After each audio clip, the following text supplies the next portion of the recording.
Reporter Danny Casolaro was found dead over the weekend in a motel in Martinsburg, West Virginia. Local authorities quickly ruled his death a suicide. It just didn't sit right. In my mind, I'm thinking they killed him.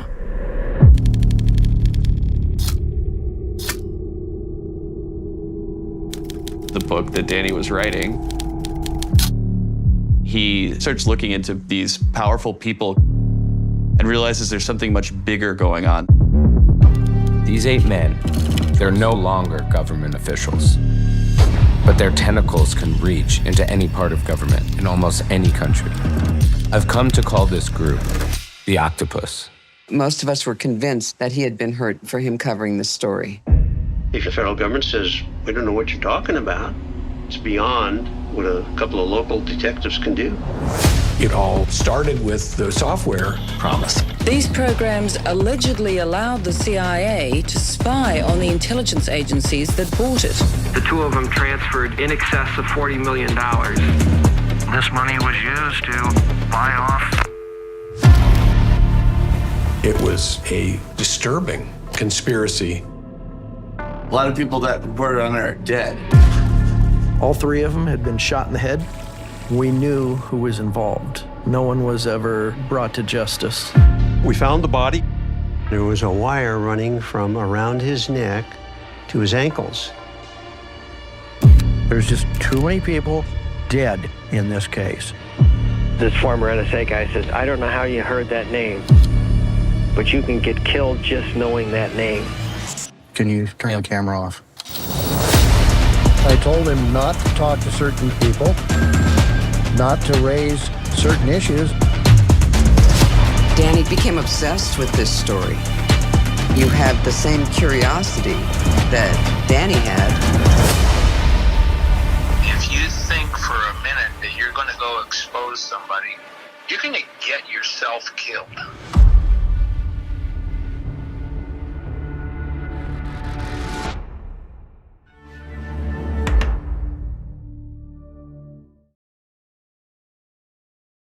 That was the trailer for the Netflix docu-series American Conspiracy, The Octopus Murders. And this is Factual America.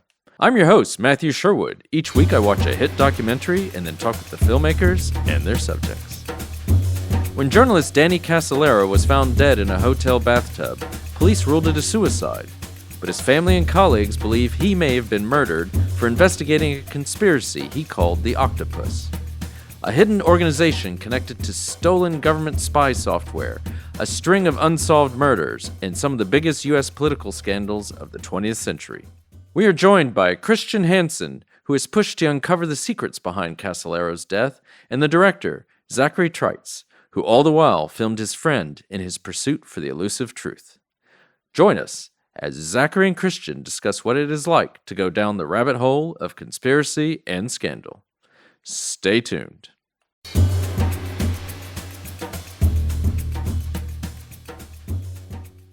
Zachary and Christian, welcome to Factual America. How are things with you, Zachary? Things are great. Thank you so much for having us. Yeah, great to have you on. And Christian, how are you? I'm excellent. So nice to be here. Yeah, just to remind our listeners and viewers that we're talking about American Conspiracy, the Octopus Murders, the Octopus Murders. Netflix docu-series releases on February 28th. Congratulations, great to have you on. And all I can just say is, wow, this is one hell of a story. I've had the pleasure of watching it, and it's all 4 episodes. Usually we kick things off by asking one of you. I was going to direct this to Zachary to tell us what is Octopus Murders all about, but my goodness, we don't have enough time, do we? We'd be here all day, all night. So maybe give us a brief synopsis about American Conspiracy, the Octopus Murders. Yeah, so we'll just take the next 6 hours of your listeners' time here. There's a lot of ways to look at this, but I'll just try to do it a way, right? Yeah. The story is really about, for us, for Christian and me, a journalist named Danny Casolaro, who was found dead in a hotel room in 1991. And under what some people thought, his friends and family thought, were mysterious circumstances. It was ruled a suicide by the authorities at the time. And it's really about us, and mainly Christian, looking at what happened over the last year of Danny's life and what led him to that place. And it's about, Danny was an investigative journalist, a novelist, a poet, a writer, kind of a man about town in general in the DC area. And he was looking at first this software product called PROMIS. It was allegedly stolen by the Justice Department and used to create a spy software for digital surveillance. And he started looking at a series of related scandals that kind of stemmed from that, which includes a reservation in Southern California called the Cabazon Indian Reservation, where one of his sources said that he had pirated the PROMIS software, and other scandals such as, as it gets weirder, the October surprise, which is the idea that Reagan and his team had conspired to keep the hostages that were in Iran at the time there to sabotage Carter's reelection, and various intelligence scandals from the 1980s. That's the kind of Iran-Contra world of 80s conspiracies that, some of those are real. Well, I mean, indeed, I was going to say I'm a bit older than you two. We knew how to do conspiracies and scandals back then. They were pretty big and large. Just look at Iran-Contra, because a lot of the stuff your film talks about seems pretty crazy and outlandish, but then not much different than Iran-Contra and sending birthday cakes to the Ayatollah and doing all kinds of crazy stuff that was going on. Just going to take this moment to give just to say a spoiler alert for our listeners. This recording of the podcast, I think will be released on February 28th, which is the same day as the film's releasing. It doesn't even do it justice to say there's many unexpected twists and turns. Just to give you a flavor, even the Zapruder film about JFK's assassination gets a segment.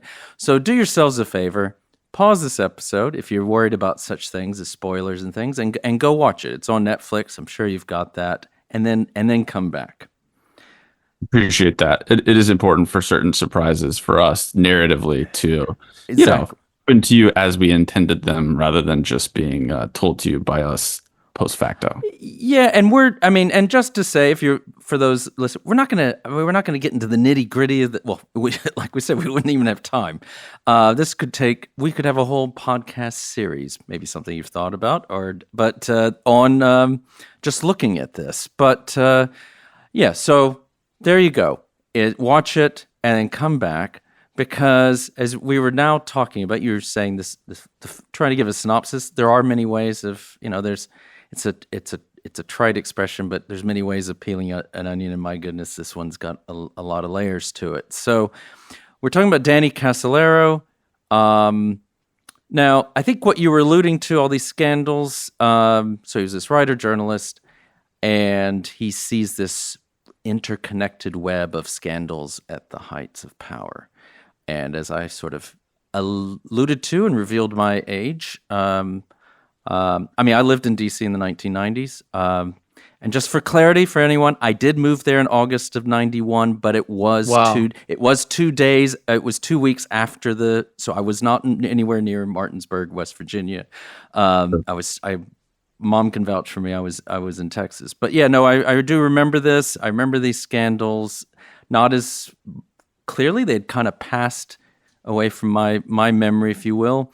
So Christian, how did you come in contact with the story? Because most of this stuff happened before I would gather you were born, or you were at least very little. Yeah, I stumbled upon the story, really. I was doing research into the private prison industry. And if you remember in episode 2, you learned about this corporation called Wackenhut.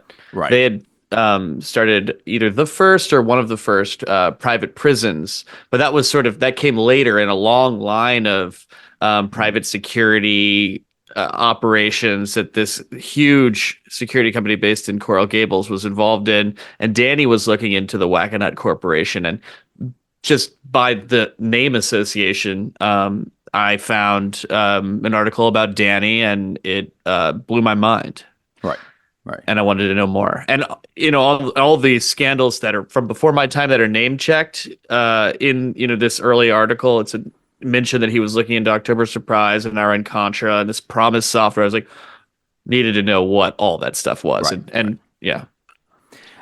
And so you just, because this is, how long ago is this that when you first got interested in I think Danny? I think it was 2012. Right. It's 2012. I was 25 years old. Right. Either 2011 or 2012. I can't remember. Okay. It was about 10 or 12 years ago, yeah. And then, Zachary, how did you become involved? Well, I'm really involved because of Christian. And Christian and I grew up in Kentucky together. We were friends. Okay. Yeah. So we, Christian moved to New York right before I moved to New York. We were very close friends, and he was working for the New York Times as a photojournalist for a long time. And kind of in between stints, he started telling me about this Danny Casolaro story and all of our friends. And it was for me, it just had I had never heard of it, and I had no relationship to it except for through Christian. So I wouldn't have made this if I didn't know Christian. I'm just not. I come from the fictional filmmaking world, really, independent films. Previously, loved documentaries, but I'd never made anything close to what this is. So if I can interrupt, I mean, Zach is a really good listener, and he would not be scared, and he's an iconoclast kind of in nature, and he would give me he would push back really hard on different kind of things that I was digging up and coming up with, and which also involves him learning himself about the case through this Socratic process of him being my dear friend and listening to me and giving me notes and being a sounding board. So he was inadvertently well versed on the case. Like as the years went on, we continued discussing it, and he'd give good feedback. And so you were back. So in a lot of your spare, from what I gather from the film, a lot of your spare time was spent on the trail of Danny Casolaro, spending a lot of time following his leads, tracking down contacts, I guess you gained access to his notes and his manuscripts. What did you find? Again, how much time do we have? But what was, what were you finding as you were going down this path? I mean that is a tough question, because I found a lot.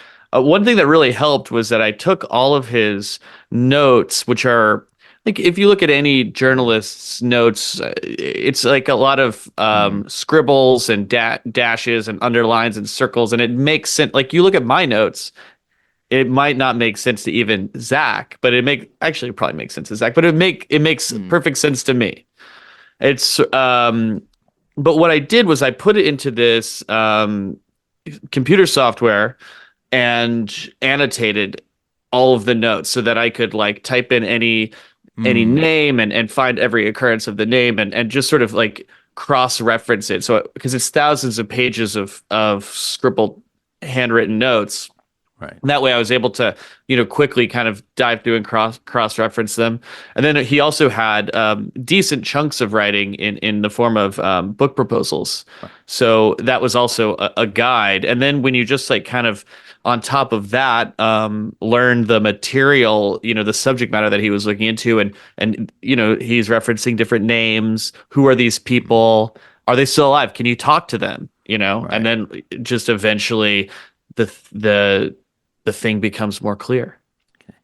And so what he thought he was onto was this intricate web of deceit and deception and espionage and all kinds of things, which he's the one that came up with the term the octopus. Is that right? That's correct. And yeah, I mean it's not, some wildly crazy original thing. I think the octopus imagery in relation to crime and organized crime and various cartels over the last century is, the crack. It's kind of image, but he was the first person to kind of put that stamp on this series of interconnected stories. And if I could just kind of really quickly frame it, how I think about it is, Danny you've got individual scandals like we've already mentioned, October Surprise, Iran-Contra, there's a BCCI, which is a banking scandal, all these different things, Inslaw, and each one of them is a whole web of different people and scandals, whatever. What Danny's thing, what's sort of unique about it, is him seeing the interconnectedness and creating this almost theory of everything, kind of right. You think in physics, like the theory of everything, bridging the sort of Einsteinian physics with the quantum mechanics. It's like there's no way to fully do it, but he was trying to pull all these things and seeing that they're all interrelated. They must be interrelated because the same names keep on popping up. Right. So that's the kind of unique part of what the octopus is in terms of that era of scandals. It's this theory of everything. Okay. And it's not, I should say, our theory. It's his theory. Yeah, exactly. I would have put Alan Dulles on that list. He didn't. I don't know why. I mean, but either way, just saying. The former head of the CIA. Is that John? It's related to John Foster Dulles, right? It's his brother. Yeah. Hence your comment earlier about the Catholic nature, I think, of the because there's a brother who's also was a priest, I think. Really? Yeah, but anyway, wow. So you, Zachary, again, so I think what your film real document. I mean, a lot of people thought there are people who questioned Danny Casolaro's sanity or how his mental state was going at the time. You essentially, 30 years or more later, following down these same paths, Christian. I mean, what is it like to watch your friend go down a rabbit hole of conspiracy and then to follow them? Because then you follow him along on this journey, don't you? Yeah. I don't think I had any relationship to conspiracy theory world, if that's, the conspiracy theory industrial complex. Right. Before this, like I said, I don't think I would have even known about this story really. Because it happened when Danny's death happened when Christian and I were 6 years old in Kentucky. One state over, weirdly. Yeah, that's true. Yeah. So the feeling of going into it, and I think you see this, what we tried to capture in the film, I think it's a very subjective, ultimately very subjective point of view that we have, which is kind of this Russian doll effect of my view, of Christian's view, of Danny's view, of all of what happened, But essentially what it is what it's like to get sucked into this kind of story, and this story specifically, when you start meeting the people who are telling you this information and trying to parse what's real and what's not. And so I watched Christian for years go into this, and me and my friends, we all had some concerns, I mean, we were his sisters and I would talk about, it's like, do we need to intervene here? Because things are getting a little weird and scary in terms of, not scary, but just like, is Christian going too far into this thing?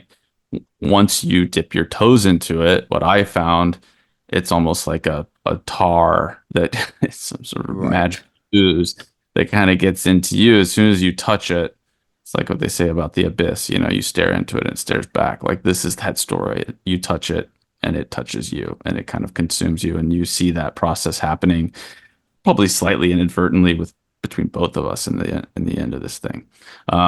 So it's in my mind, a slightly cautionary tale of the popular maxim of do your own research.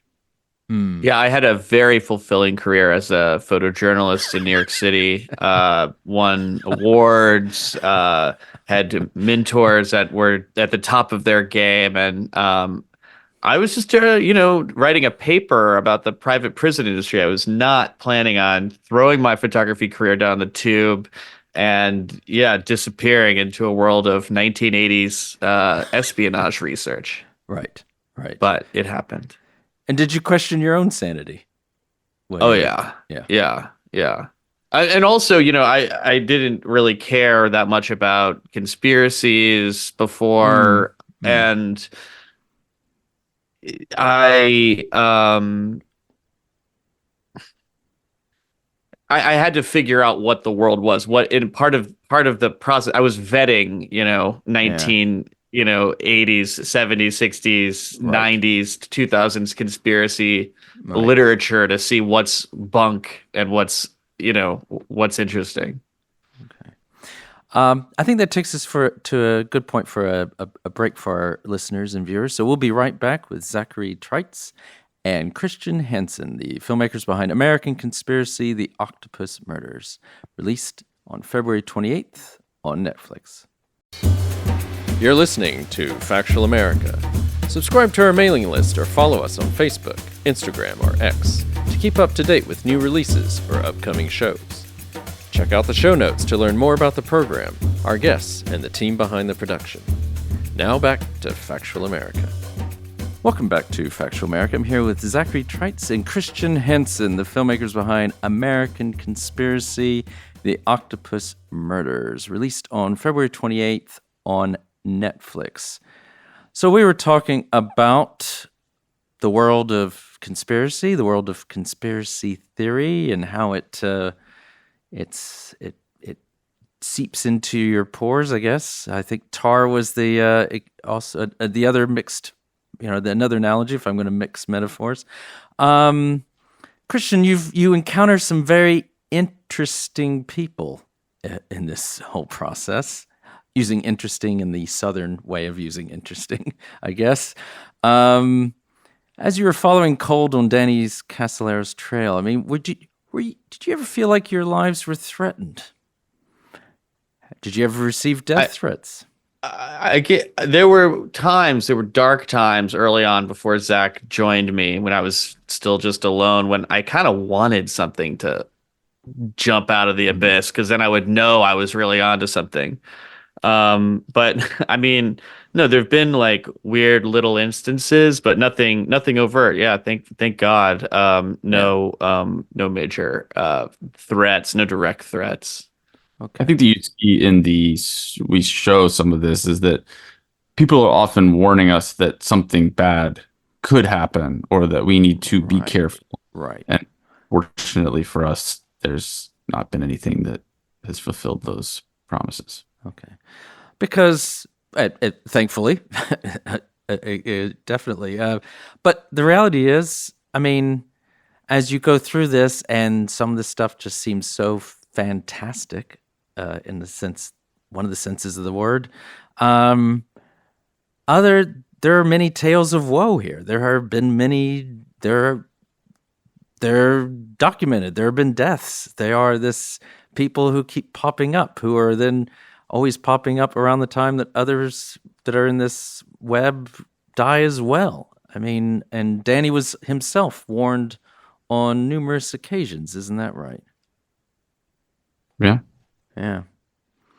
I mean, I think that part of the story is about several murders, hence the title, and it's about this larger crimes and political crimes and things like that, but they're kind of interconnected with a series of murders, especially that happened on the West Coast in the 80s, that we became interested in, and we got a lot of documented tapes and documents and various things that I don't think anybody's ever publicly seen before.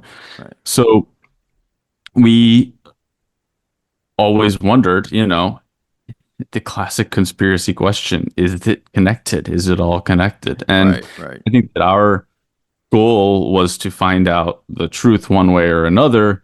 And well, I'll let people just experience it, but I think we back up the several of our theses with evidence that yes, there were some connections here, and they're pretty wild. Yeah, for as wild of a story that we're telling, it's extremely well documented. Yeah, and so how do you tell this story? So and then how do you pitch this doc? Because I think there's a point in the film where Danny's, well, let's face it, he's got money woes. He knows he wants to get an advance on a book. He's going to go pitch this book, but it's too broad, it's too wild, it's too wide-ranging. No one's going to publish this without more proof. You must have been thinking you were going in the exact same direction, didn't you? I mean, when you're making this, well, we were in the same spot that Danny's in. Yeah, it's a task where you're repeating history. You're hopefully not repeating every bit of the history, right? Right. So that was a struggle for us. I mean, Christian and I have been batting this around, and we got really lucky with who we worked with on this. The same two groups of producers who did Wild Wild Country found out about this story, and they were, young and hungry enough to be willing to go along on the journey with us, and they were confident enough, which is why, like I said, we'd never done anything like this before in our lives. Right. So we got really lucky in that respect. But I think that for me, and Christian can tell his own side of it, but part of the excitement of doing this and part of the giant amount of fear not in terms of safety, but in terms of storytelling and being able to pull this off was starting a story where you really don't know how it ends. And I think a lot of documentaries, whether we like to think of them as, happening on the fly on the wall sort of verite style or not, have a good idea of where they're landing this thing. And this is about us not knowing what's going on and us trying to figure it out as we went along. And that is why it's both exciting and was terrifying to make, for me at least. And to anyone that didn't mind the spoiler alert, we do land the plane in a pretty okay. Landed in a field. It's a field, but it's nice. Yeah, it's a meadow. Really dry earth. Yeah. There was an amazing moment, and so Zach's talking about worrying about landing the plane. I mean, there was times when we were trying to take off. There was one time where we had the crew booked to come and do interviews on the West Coast. We did a lot of the interviews during COVID, so we basically had to rather than kind of cherry pick everybody, fly here, there, wherever. We had to book them out, and so we do it in a caravan of 2 or 3 cars with the camera people. We had a small crew, and so me and Zach went out first a month early with no interview subjects, and we just knocked on doors and charmed people and got the interviews that we needed. That by the time the crew was on the plane, we had the interviews ready. I mean, it was crazy. It was such a mad dash and a furious project. It was amazing. Our friends at Netflix about how we did it. Just anybody who's listening to this, don't mention this to Netflix that we were so see the pants style filmmaking. But it was wild because we just really quickly, it's we started at the northern tip of California and we just drove to the southernmost port in California, and so much of the story takes place one of the, at least in California. And so we just knocked on every single door of every single person who we knew was still possibly alive. Many of them even died since we started filming. But it was one way of doing it. I don't suggest it for anybody else. We used to listen to music while we were driving around doing this kind of research, but at a certain point things got so stressful, Zach just wanted to sit in silence. I would always drive, and then at some point the books on tape stopped, and it's just music stopped, and we just grinding. Yeah. But I mean, ultimately, one of the interesting people you meet is Mike Riconosciuto, who plays a big part in this story, and ultimately towards, again, spoiler alerts, but at the end he says basically, ultimately you went with his structure, didn't you? He says, just present the leads, get that in the can. And so you present you do present the leads and the interconnectedness. I mean, I don't know if he gets a writer's credit or not, but he also says he promises to give you the answers once the doc is in the can. So has he? I'm sorry, I just spilled water on my glasses. Yeah, no, are you crying? He hasn't. We're still in touch, but it's balls in his court. Right. We'll see. Right. No, Michael has a lot of stories, and he told a lot of these stories to Danny, and he told a lot of these stories to us. And I think for me personally, I was very skeptical of many of the things that Michael told. Still am skeptical of many of the things that Michael told us. But what was weird was going through the process of researching often his most outrageous claims. We would do the research and find out that they were true or more true than not for a lot of stuff that it's almost it's strange to have somebody say things that seem so off the wall, and you're just like, there's no way that's real. And then you find out it's true, and then they tell you something really banal, and you're like, well, that could be true, and it's just not.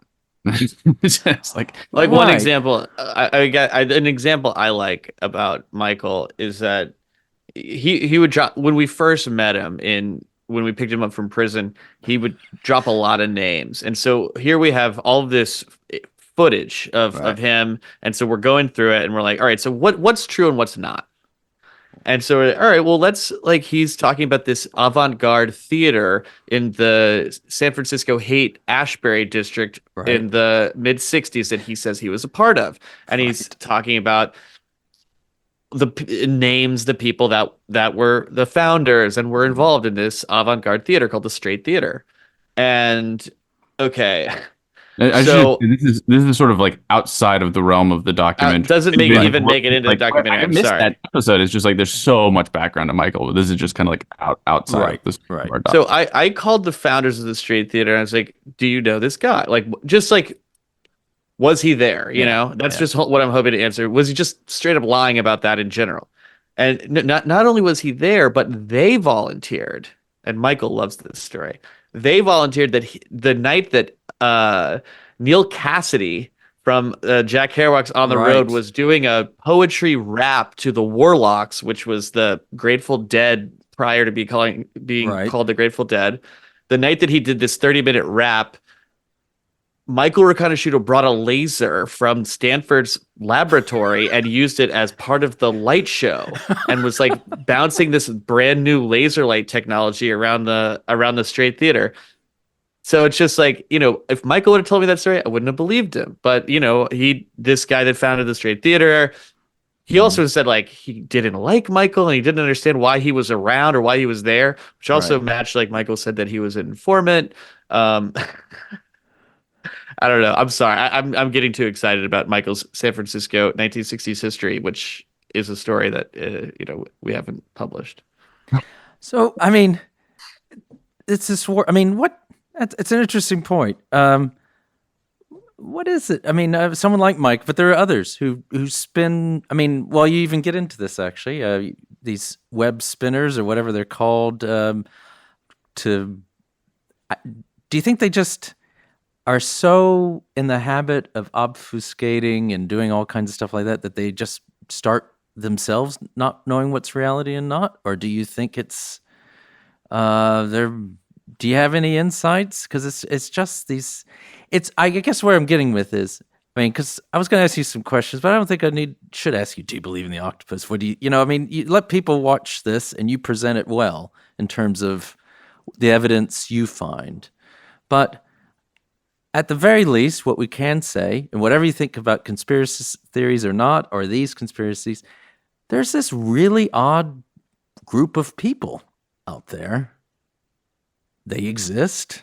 You've met them. You've interviewed them. They're on the film, who are in this really weird, fuzzy, hazy, gray world. Isn't that right? Matthew, Zachary, do we not even know? Yeah, go ahead. We have had so many late night discussions at the end of the day about that exact topic. And our private discussions go into some very bizarre areas and speculation. But yeah, this MK Ultra is something that often comes up as a theory. It's very hard to get documents or prove any of it, but it's a sort of a recurring theme. Yeah, I think that, since it's such a subjective documentary, I don't mind going a little bit out of the box of, straight journalism. Right. We're interested in documenting in the show what's going on, but we're also interested in a very subjective point of view of like how, where are these people coming from? What is the story they're trying to tell? What is the purpose of their story to tell? And since so many national security related things that this story touches on are so purposefully hidden, they have to be anyways, that you can't help but go into the realm of speculation, right? So I don't mind doing a little bit of speculating here, like Christian and I do, but I think that we talked to a guy named Doug Vaughn, who was a reporter, and he kind of goes into this theory about the web spinners. And I think that where I land on this, and maybe Christian does too, is you can't fully land anywhere on such a complicated Hall of Mirrors kind of subject, but there seems to be a purpose behind everything that happens here, right? And we talk. The third episode is called The Game, and we talk about the game. But strong theory that I have is that there are criminals and criminal enterprises that are involved with this story that Danny called the Octopus. Right. And we show some of those criminals and criminal activities.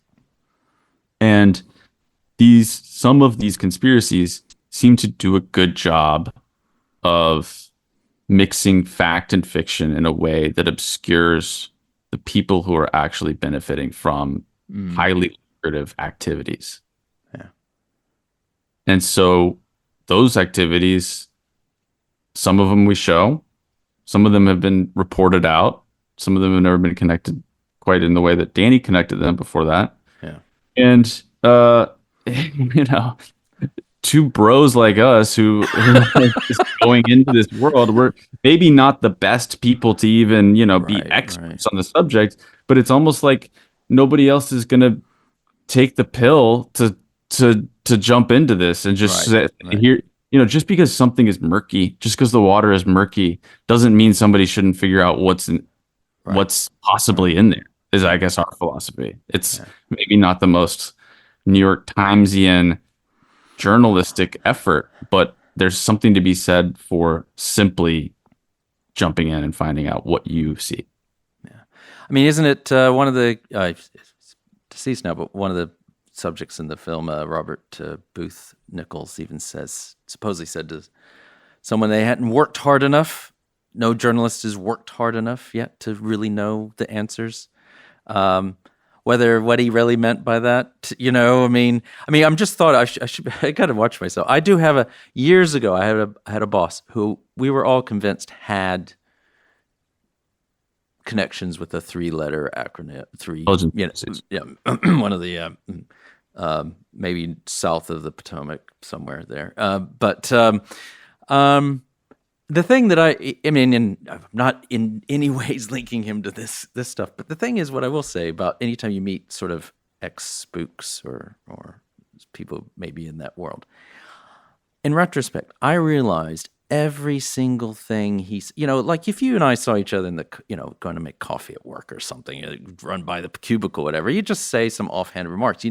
You realize that everything he said, he had thought of beforehand. He had, there was a reason for every single thing he did. And it's like, I think I don't know, again, it's all conjecture, it's speculation, but there's something about this world that even those that are the most well-meaning, even those who, let's say they don't have any blood on their hands, I think it's it's such a foreign world. I think maybe that's why no one, especially for people who are inquisitive like yourselves and others, maybe that's why we've never really gotten to the bottom of this stuff. It's so beyond the way we kind of see the world and operate. What do you think about that? It's like stumbling upon an alien game, right? Yeah. You're interested in the game, but you don't know the rules. And so you try to play it, but there's people who know the rules, and it's maybe even being improvised as it goes along on top of all. Right. It's extremely complicated, and the game essentially is one of information. You're passing information around. You're putting disinformation out there into the world, seeing who's going to bite on that, and how that information travels. And then if you have another person like Robert Nichols, maybe hates Michael Riconosciuto, so he puts this thing out there about Michael Riconosciuto. He sees who bites on it. He watches the game of telephone. He calls all these journalists and sees what they say to the other person and how that gets back to Mike. So he accomplishes several things. He gets to see what people know about him because he finds out the opposite flow of information. He gets to insult Michael or whoever his enemy is, and he gets to see the structure of the communications that are happening. And so it's a pretty powerful, and whether it's formal intelligence or not formal intelligence based kind of operation or game, it's definitely one of information and some kind of intelligence gathering. And Christian, I think there's a point in the film, because you are, as much as being, I keep saying you're a filmmaker, you're also a subject in the film. I mean, you even get to play Danny, don't you? Yeah, that's true. In the film, which was, that must have been, that's quite a scene too, with his friend who remarks about how much you resemble Danny in all this. But I think you're saying you don't know what to believe anymore. Is that, do you believe anything anymore? What is that, when you go in, I mean, it's I guess I don't know. I was always really offended during like the Kerry political campaigns in the early 2000s about calling people a flip-flopper. I've always felt like I don't have a stance on anything. I want to keep learning, and this thing is evolving and changing, and I don't know what I believe for sure about anything, especially not right off the top of my head. But I mean, I could rattle some things off, but yeah. But more importantly, go ahead, Zachary. You're about to say something. Sort of like, I think that movies like the ones that we made can get into a place of like, well, what did you really find? What did you find at the end of the day? Did he, or was he murdered? And we present some evidence that hasn't been seen before, or publicly hasn't been seen before, accounts that haven't been heard before. And I think we present opinions on those things. Yeah.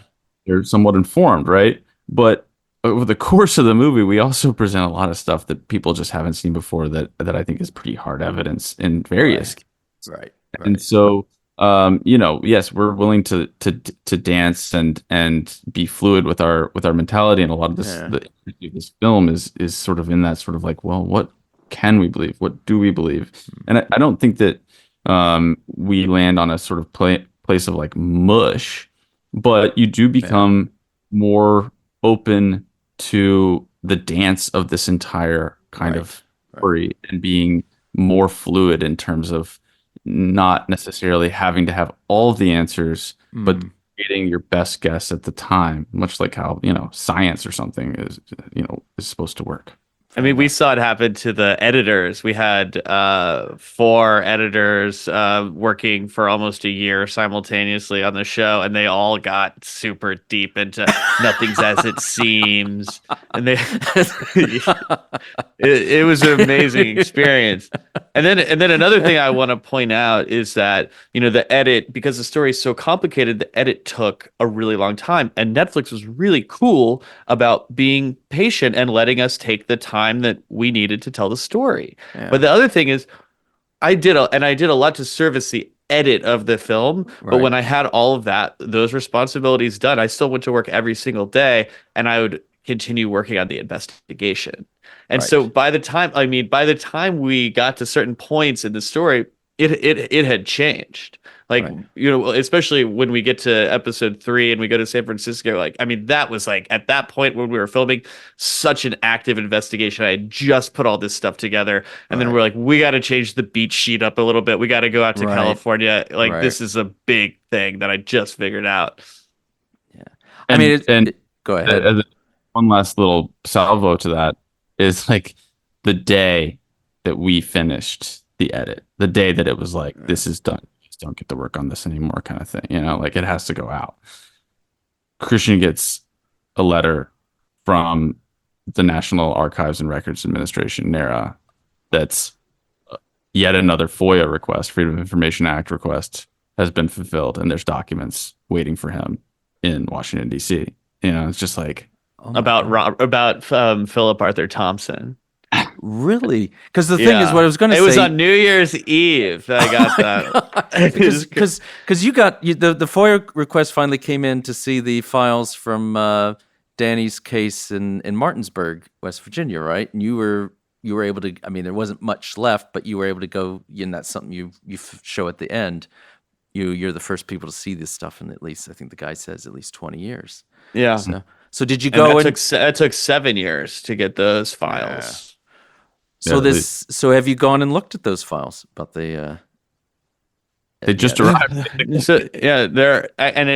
Zach misspoke. It's the Sacramento County Sheriff's Office. I thought it was a NARA thing. Sorry. No, it's actually. Well, there's so many of these. I imagine you get them all confused.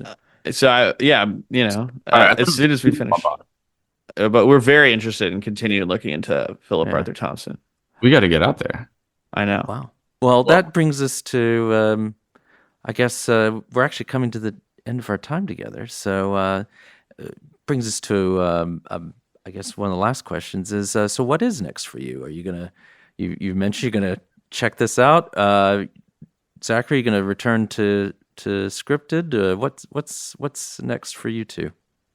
This isn't enough. You guys need more? It's so long to make. I am happy. No, that is a very good. That's actually the perfect response to that question. I mean, unfortunately, for better or worse, there's other stories in this world that I think Christian and I are both interested in telling, and there's stories completely outside of it that we're interested in telling. And it kind of just depends on, we just go where the nose takes us. Okay. I'm not trying to go back to freelancing for the New York Times as a photojournalist. I want to keep making movies. Okay. And shows. And go ahead. But I'm not burning. Take me back. The U.S. Open was a great assignment. And but I'll save the last question for you, actually, Christian, because the film also, I forget her name, but there's an investigative journalist, and she talks about what it's like to go through one of these.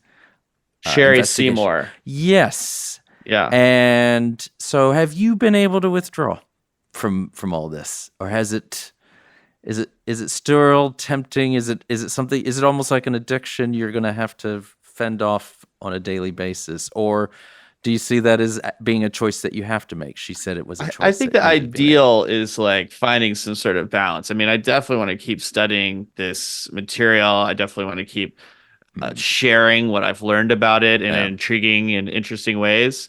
But I also want to, be healthy and live a long and fruitful life. Maybe find a girlfriend. we're about 50-50 in our audience. So, I'm sure there's someone out there who would be interested in meeting you. And we got a younger demographic. Don't worry. Don't judge it on me. Great. But no, well, good. I mean, I think I just say, I think it's been, I really enjoyed it. For me, it's been, I lived in DC in the 90s. I said, I've been to Martinsburg. I've been to a lot of these places. I've been to Sign of the Whale. Didn't think I'd ever see a sign. Yeah. Back in my drinking days. Yeah. So this was the Sign of the Whale in Loman's Plaza in Fairfax County. No, not the one in DC. Yeah. Not in Georgetown. Not in, okay. Well, then I haven't been to that one. I think he went to both, but he was more of a Fairfax, Virginia guy. That's true. I've got my wife watching it because she's from Alexandria, actually. So she may have been to the Sign of the Whale. I know who's been to the Sign of the Whale Loans Plaza. My old father-in-law definitely had been. But that's another story. Well, guys, it's been great. I really enjoy it. Definitely recommend the film. It's a great piece of work. 4 episodes. They fly by. It's amazing. And just to remind our listeners and viewers, we've been talking with Zachary Treitz and Christian Hansen, the filmmakers behind American Conspiracy: The Octopus Murders, released on February 28th on Netflix. Check it out.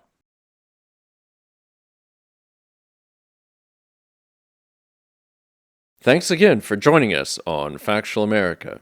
A big shout out to everyone at Intersound Audio in York, England for their great studio and fine editing and production skills. A big thanks to Amy Ord, our podcast manager, who ensures we continue getting great guests onto the show and that everything otherwise runs smoothly. Finally, a big thanks to you, our listeners. Please keep sending us feedback and episode ideas, whether it is on YouTube, social media, or directly by email. And please also remember to like us and share us with your friends and family, wherever you happen to listen or watch podcasts. This is Factual America, signing off. You've been listening to Factual America. This podcast is produced by Alamo Pictures, which specializes in documentaries, television, and shorts about the U.S. for international audiences. Head on down to the show notes for more information about today's episode, our guests, and the team behind the podcast. Subscribe to our mailing list or follow us on Facebook, Instagram, and X. Be the first to hear about new productions, festivals showing our films, and to connect with our team. Our homepage is factualamerica.com.